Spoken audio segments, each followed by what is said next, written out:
So in my opinion, the FLUKE might be the most versatile soft plastic lure ever in bass fishing. Any angler from beginning to advanced can catch bass with the FLUKE.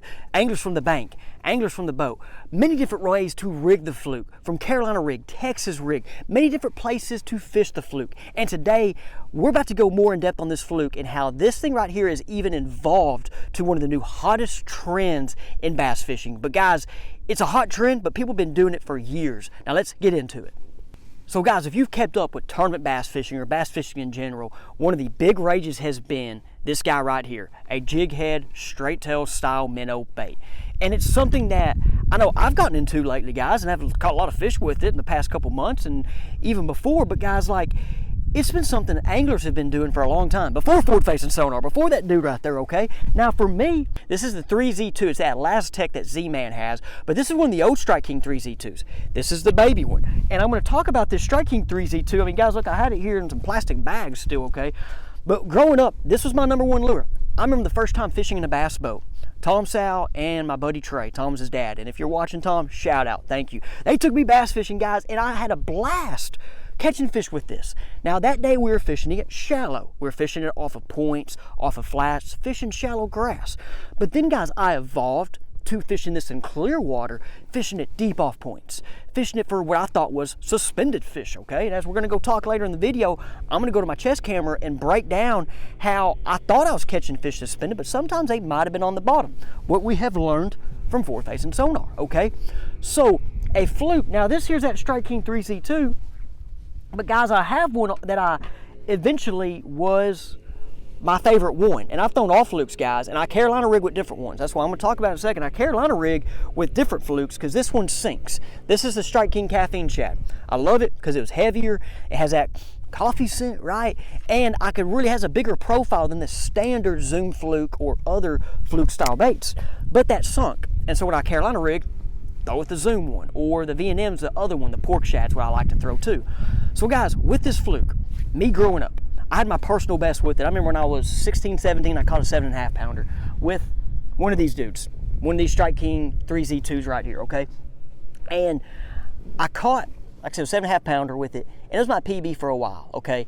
And that was a fish, I mean, I caught shallow on the bank, fishing the bank, and it was that post-spawn period, okay? And it was a skinny fish, okay? I remember it being a skinny fish. But that was really my time for throwing the FLUKE, was that post-spawn all the way to the fall. Then by the time that cold weather comes, I put them up, bring them back out in the spawn. There were times I'd even sight fish with the FLUKE, guys. So I'd go Carolina rig. I'd throw this thing weightless, as you see. I have it right here weightless. Some guys prefer the EWG hook. I just always caught them and used it with this worm, kind of more of the smaller offset worm hook right there. And that was just my lure. Guys knew me, I threw the FLUKE forever. Then eventually, as I wanted to learn more about other techniques, I started doing different things. But guys, also, you know, with the FLUKE, like I said, flats, it was always good in post-spawn because you're getting them post-spawn fish, but also brim beds would start coming up. So you had brim beds come up, them fish that were kind of still shallow would come up, eat this thing around brim beds. But guys, how did we evolve? Me evolve from growing up without this, without graphs. I would still catch fish with the boat in 40 foot of water, throwing this at schooling fish I thought was suspended. But how did we evolve from this guy to this jig head style right here? Okay, so this is the baby 3Z2, and I have a couple different ones that we're gonna talk about. This is just that baby 3Z2. The other day, guys, I caught a 10-7 with this, okay? 26-inch fish long, 19.5-inch girth, Arkansas DD. How did we go from throwing big lures and throwing that to throwing this and catching fish? But guys, in the north and in other parts, your Kentucky lakes, Tennessee, they've been doing this for years. There's a technique called tight lining. There's a technique called moping, where guys would drop these things like spoons. Guys, I remember at Lake Ouachita, 16, 17 years old in the co-angler at the back of the boat, dropping a spoon down there on a brush pile and catching fish. I didn't have a live scope, just dropped it down there and caught fish. So guys were doing it with these baits as well. I knew guys that were swimming those around brush piles in shallow areas before live scope too. But now it's such a deadly technique right now. I say deadly, winning technique. I don't use the word deadly, okay? It catches a lot of fish and big fish and it's fun. But it's kind of like the new rage in a way. And we're about to go and get my chest footage. I'm going to show you guys different ways to fish the fluke and then compare it to this and what I've learned with live scope. But one thing I'll say, guys, about the live scope, and y'all know me, I'm the live scoper. I love it. I love teaching y'all about it. I do my electronic lessons, by the way. So I teach people how to use it and try to help them grow in it. It could be for beginning and advanced anglers. But one thing I've learned about this is people don't know when to put this down. Okay, lately out here on these lakes, everybody's trying it all of a sudden. It's now the thing. It's all over the internet. You got anglers doing it. You watch Jacob Wheeler and Spencer Sheffield, Drew Gill do it. But guys, there's a time where it does not work. There's a time for it, just like anything. So if you're one of those new anglers, it's good to test it out, but don't forget the other techniques and patterns and ways. But let's go out here on the water real quick. Okay guys, so one way of course how I fish this fluke, it just like I said, we're just gonna go different scenarios. Look, I'm right here, point, main lake point, nothing crazy. Boat's in 14-foot, man, so I would throw this thing up there as close as I can to the bank. And one thing I would do is start working it. And if you're seeing it, that thing is gliding and skipping on top of the water like a top water. And as it's skipping around, then fish that, oh, you know, now more up there than fish would be on the bottom or cruising the bank. It would, that action would come and get them interested. They're either thinking something else is chasing it, or they are here and seeing that it's maybe dying, and it gets their attention and gets them to come react. And I fish like that around grass, lily pad stems, guys. I try to keep it up, or even like you see there's some brush right off there, I would do the same thing. I think moving it like that at times would kind of get this, not let the fish see it as much, definitely in the clear water, okay? Now, and there are times, you know, people always said let it sink, you know, twitch, and that was cool too. But that wasn't always my thing when I was fishing more of these shallower water areas. Now though, as I'm gonna get off here off this point, when I then eventually, as I found out about it, you know, and I'm not talking about like chasing schooling fish, I'm just saying old school post spawn fishing through the summer, early morning, but man, post spawn is always good, okay? And this is what we're gonna learn. But you know, I'll be off these points, and I'm talking, I would throw like out there, look, there's the point. I'm throwing out there, I would let it sink, okay? I'd try to count, I let this thing go down, and then all of a sudden, you know, I would twitch. Sometimes I would still fish it fast, depending on the wind and then the conditions of the fish that day. But I mean, if there were fish around, I mean, you know, sometimes that thing would just be going on the fall, and then all of a sudden you hear a tick, and then, you know, there it goes, you go set the hook. Or I'd just be here working, and then all of a sudden, boom, once it gets it, we go for a ride. Remember, a lot of days where I would do that, and I'm talking times I could be throwing way off these things. And always now what I thought, guys, is that the fish were just suspended. And there are a lot of times there were. But guys, I think we're learning with forward-facing sonar. So as you see, look, that point's coming off. Look how deep it is. I need to keep, you don't see my deal. I don't have my phone connected right now. But throw that thing out, okay? And I would let it sink. But guys, I think in this real clear waters, we've learned fish will come off the bottom. They see it come off the bottom. And I really think a lot of them post-spawn fish too were not always suspended like I thought. Now, there were times, guys, I would try to, when I started getting 2D, so like at this point, this is what I'll just do, right here.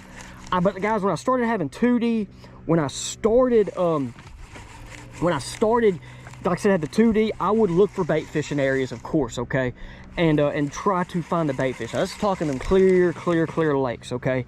And so, but now, guys, of course, with forward-facing sonar, we can come out here and see them, right? So now what I'm gonna do real quick is, so guys, what you now are seeing is what people are doing with these jig head styles minnows. They're finding the bait and they're looking for fish around the bait. Now that's not the only way. You can still fish this, guys, in a lot of different situations, okay? This is just one of the ways it's kind of been the rage. Now I'm throwing a 1/2 ounce head here. Let's see if that fish wants to come eat, okay? He's looking up at it. There's a good chance. There's a good chance. Let's see if he wants. So we're gonna kind of keep it above him, keep it above him. Keep it above him. Oh, here he comes. Let's see if he wants it. He might. Nope, he's not going to come eat it. He is not going to come eat it. And as you guys see, it's not always that easy. Okay, now, why did that fish eat, Jimmy? Wow, it's a video game. It's so easy. Oh my goodness. I'm glad you guys saw that. So there could have been a lot of reasons. Every fish is different. Fish might not be wanting to feed right now. He's just out here hanging out wherever he went. And it could have been the color. It could have been the jig head. This is a 1/2 ounce head here. This is the Motivated Genesis minnow. I have that baby Strike King 3Z2 on a 3/8 ounce head. I try to throw these on I try to have different head sizes and deals when I'm doing this, guys. But as you see right there, people come out here and chase these, and you know, then they're also like, is that a bass? Okay, and then, you know, so then they might not even know, it could be a striper, it could be a white. You know, sometimes people catch crappie doing this, okay, if y'all just watch that latest Bassmaster Open. So this is not always, you know what I'm saying, the deal, but this is what, of course, is the new popular kind of technique, and y'all are just kind of getting to see. Look at all that bait down there, okay? A lot of bait down there. Anyway, there's brush too. Where'd that one fish go? Oop, there's a fish there. How that fish looks longer makes me think it's a striper, okay? Makes me think. Do I want to catch a striper right now? No. Now you see how he's swimming away? How he's swimming pretty fast? Striper. Like, and you see how long it is? That's why I have my boxes in here, guys. Too, I know a lot of anglers are like, you know, I don't want the box clutters, the screen. My deal is, I'm just gonna drop it. My deal is, I like to just, it helps me with the size of the fish. Okay, now he's swimming away. All right, sweet. Helps me with size of the fish. Look at all them fish down there. And how they're moving fast right now. Just kind of thinks they are not the right species. But if y'all guys did just watch the last Bassmaster Open, how many of those guys said that caught a giant fish? Oh, I thought I was throwing at a striper, and then they caught a giant. Okay, now those dudes are already over there. Okay, and as y'all see, there goes my swim bait there. All right, sweet. So anyway, guys, I just wanted y'all to see this. Now look at them dudes coming in right there. Okay, I just wanted y'all guys to see this. I'm about to go try to find some fish for my high school kids this weekend. We're not going to do this now. He said that fish is swimming fast. See how that dude's going fast? Striper. Those are some big stripers. I wonder if I want to catch it real quick. I don't want to catch it, right? I don't want to catch it. I ain't going to get down there in time. I'm not going to get down there. Not going to get down there. All right, guys, let me know if you enjoyed this style video right here. Just kind of teach you the evolution of the fluke and how I used to go catch fish with it. Now here we are out here chasing fish that you know, some people thought, you know, some people didn't know they were out here, but still people did catch these fish before. Appreciate it, guys, and we'll see you on the next one.